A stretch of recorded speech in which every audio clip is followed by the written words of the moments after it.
Welcome back to Pleasure Principles, the show where we talk about intimacy like grown ups with honesty, consent, curiosity, and literally zero cringe. Today, we are actually going into something that affects everything at a certain point in their lives. It's about your connection, your confidence, your communication, your stress levels, and even how you show up at the work the next day. Yep, we are talking about sexual satisfaction and relationship health. And we are doing it with someone who is basically a walking data meets real life power combo. My guest is Dr. Meredith Thompson. She's a social scientist who prefers the real world, a negotiation guru, a data nerd, and entrepreneurial athlete. And she has also founded PartnerLab after living through an unhealthy relationship and sort of deciding, nah, we are not just going to repeat patterns anymore, we are redesigning them. So before we dive in, quick truth bomb for everyone. If anything we talk about today sounds like getting someone in the mood fast, we're only talking about it through the lens of mutual desire, emotional safety, and enthusiastic consent, right? So no hacks, no manipulation. We are building connection, not trying to win access. So, Dr. Ferid, welcome to the show. It's a pleasure to have you here with me. Thank you so much, Sayan. It's a pleasure to be here today. I'm looking forward to our conversation. Yeah, well, thank you so much. And since I think a lot of people listening aren't trying to be better lovers or have a sort of a hotter relationship, they're just trying to feel less confused, less like intimacy is another thing they're failing at. So Mm. I want to start with this thing that where a partner your partner says that it's both, so I'm going to use the word couples, where they say they're fine but intimacy feels a bit stressful and underneath. Mhm. So what does your research brain notice first? Is sexual satisfaction a nice to have, Mhm. or is it actually a core relationship infrastructure? It is core to happiness and health and relationships. There was a meta analysis of thousands of couples a few years ago that showed our partners, specifically, sorry, let me take that back. Our own sexual satisfaction in a relationship is one of the top five fundamental drivers of overall happiness in a relationship. So it's not just a nice to have. I tend to think of it as the glue in a relationship.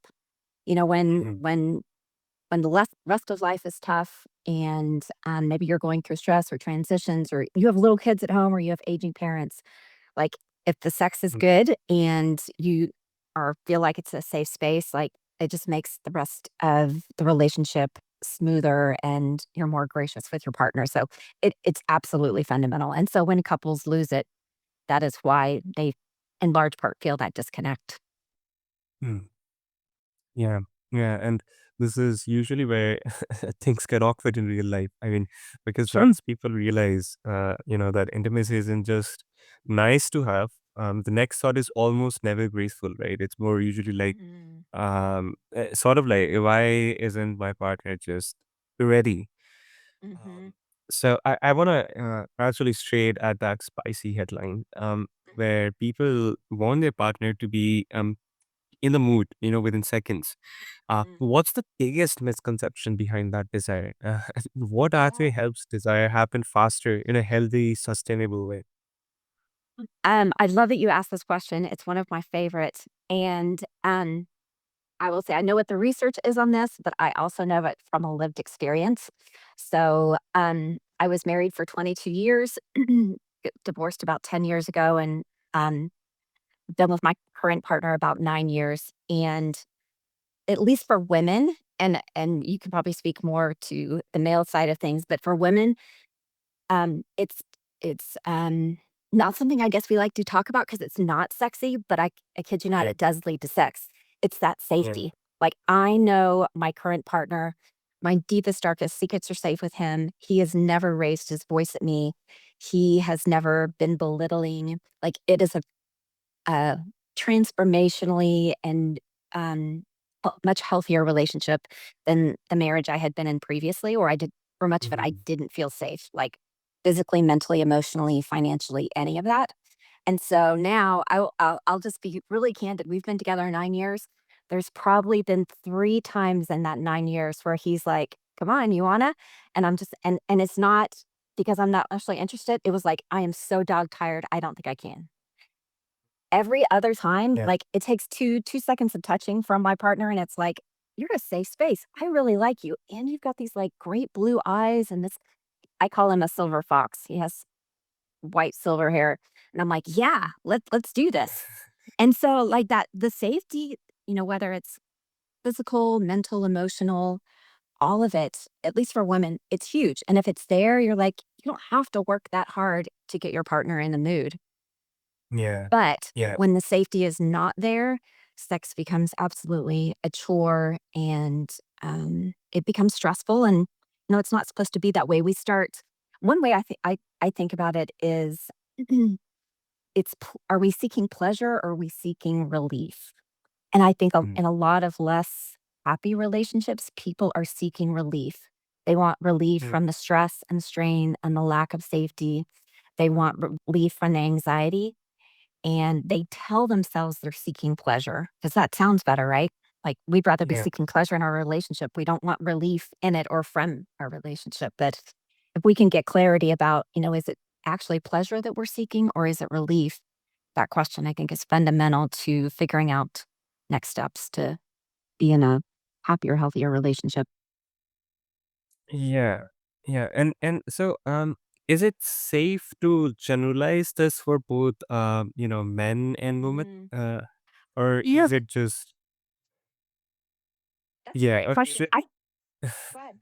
Because because when you talk about consent, I think women wants to be approached a different way, and men I feel like they want to approach in a different way, and sometimes I don't think they do want to, right? I mean, some people think consent kills the vibe, uh, and I think most men would say the same, and I think but I think it sort of upgrades the vibe. Um, Mm-hmm. like, how do you teach couples to communicate wants and boundaries without it feeling too corporate? Mm, that's a good question. Your initial question there was about potential Yeah. differences with gender, and I think Yeah, just from a two point human, that's right. sure, I think from a human perspective, generally we do want some sense of safety. Like, I think there are plenty of men who feel criticized or belittled in their romantic relationship. That probably undermines their desire to get um, intimate with their spouse and. Um, Yep. There is that line between consent and I don't know, I guess Yeah. it's a continuum, right? Like you can Mhm. make my partner calls it putting the moves on. Is it, putting the moves on me or whatever.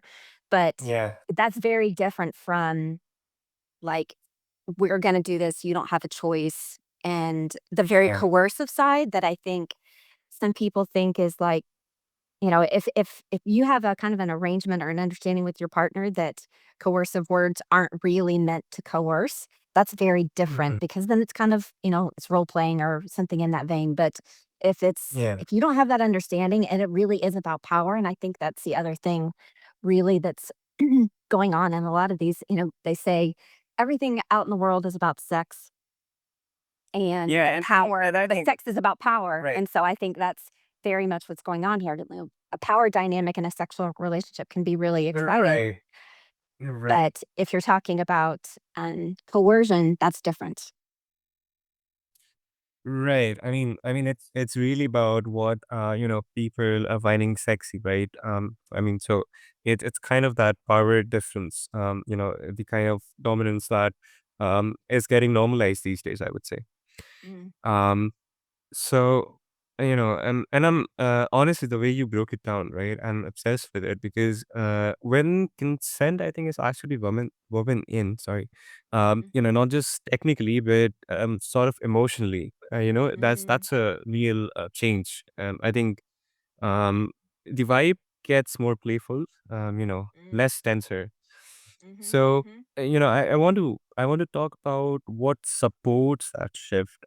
For in as in, what are some practical ways couple can create that sense of safety and consent before intimacy? Especially with one or both are coming in already stressed or have some sort of guard around them. Sure.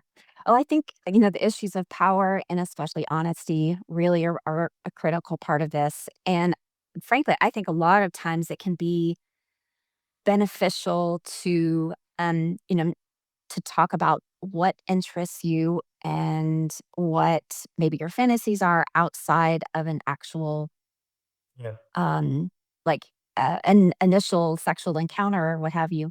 Hmm.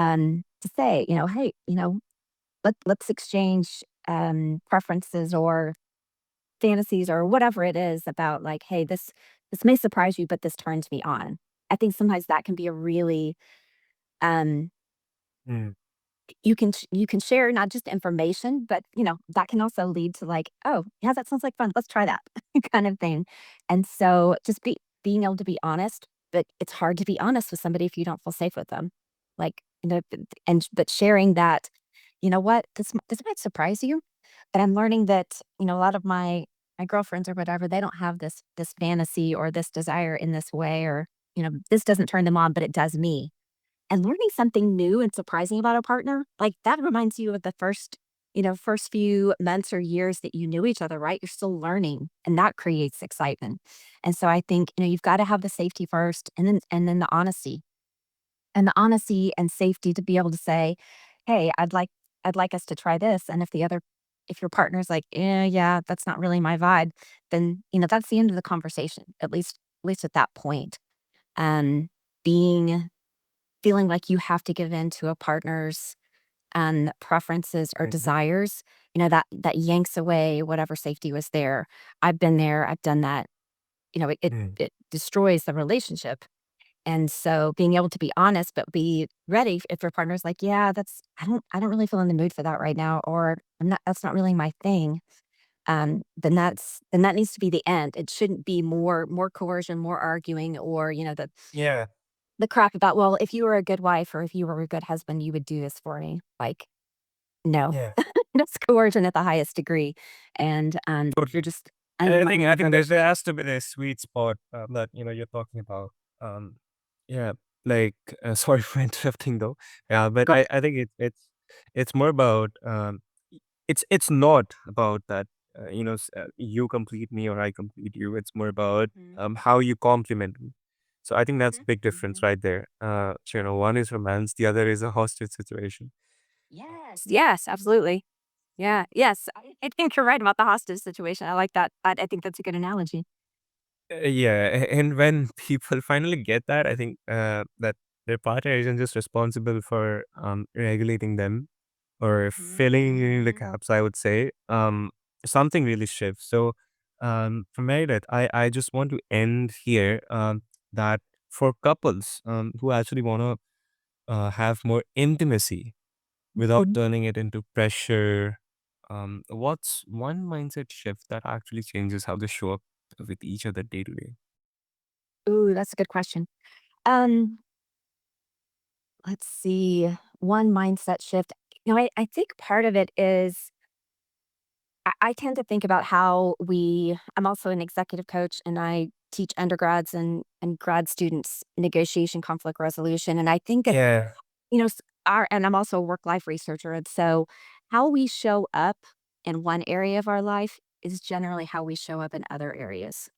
And so Yeah. if you are, yeah. And so showing up for your partner, one, the way you would want them, at least in part, to show up for you, but thinking about, how do I want to show up for my partner today? And sometimes that's, especially in times of high stress, when I'm going through a lot of stress either with work or I have ailing and aging parents, or he's got something going on. Asking our partner very specifically, how can I show up for you in a better way today? And especially after you've had maybe, we call them kind of like a conflict or a breach or something like that, where we need to kind of repair the relationship. Maybe there was a miscommunication. We don't have a lot of big fights, but sometimes we'll have misunderstandings or kind of hurt feelings because, that happens. But asking our partner, how can I show up better for you today? One other piece, big piece of broader relationship satisfaction, which also, they broader relationship satisfaction and sexual satisfaction, they feed each other. But one other big piece of that is when our partner is responsive. And so when Yeah. partners are being responsive to each other in general, they make that bid for attention that the Gottmans talk about quite frequently. So making that specific ask, how can I show up better for you as a partner today? I mean, it helps your partner feel seen, heard, understood, cared for. And then you have an opportunity, hopefully, for them to say, like, I really need this today, or I've got this really, you know, um, tough meeting coming up, or I got some bad news at work or with one of my kids or something. You're giving, Mm. I see it as you're giving each of you a gift, an opportunity to show up in the way that they need. And when we feel like our partner cares about what we need and we're appreciated by them and they're responsive to us, like that just greases the wheels for more of that. Like as soon as they reach over to touch, like, yeah, like I said with my partner, he can just kind of wrap a hand around the back of my arm and I'm like, okay, let's go. And so, I think a lot of people don't have that. And it's something I don't take for granted, but it is. It's, Yeah. we don't like to hear it, but it's all the things that happen before you get to the bedroom, or as I call it, also the kitchen counter. So it's Wow, that's Yeah. interesting.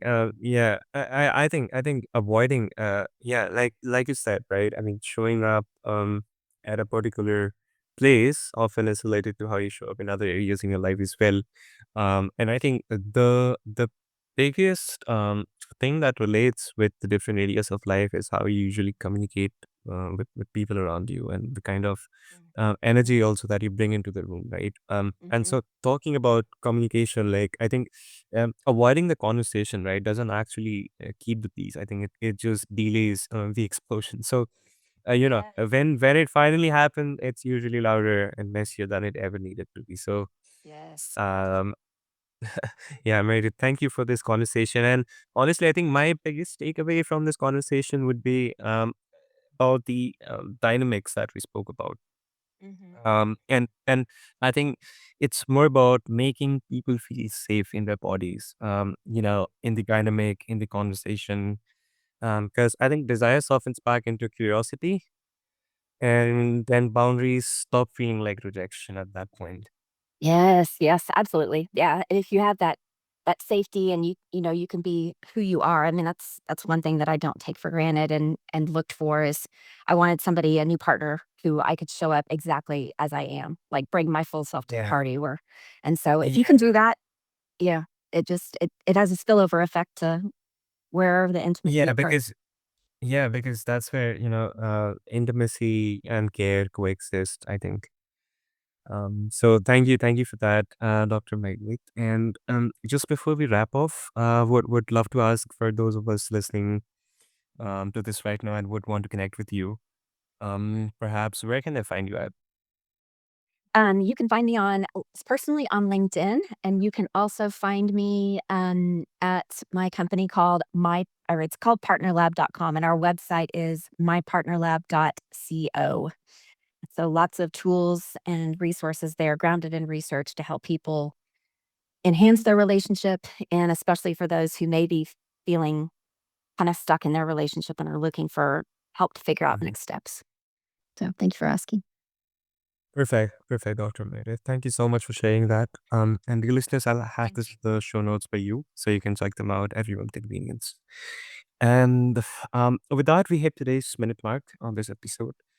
And all right, guys, here's what I want you to take from today. And I call it the mini challenge for the next 24 hours. Super simple. I want you to ask your partner one question. Um, and it could be what helps you feel most wanted. And then ask the following question: what helps you feel most safe? And your job during this is actually only to listen, no defense, Mm. just curiosity. And yeah, also, if you're single but you're stuck through, this end of this episode, don't worry, do it yourself, do it with yourself, because I think journaling it, your own future relationship will thank you, knowing how your own operating system works. And if this episode hit for you, I want you to share it with someone who's trying to love better. And if you want more tools like this, Stay connected with Dr. Meredith Thompson and her work at PartnerLab. I'm Sayan. This has been Pleasure Principles, where desires meet discovery. Catch you in the next episode.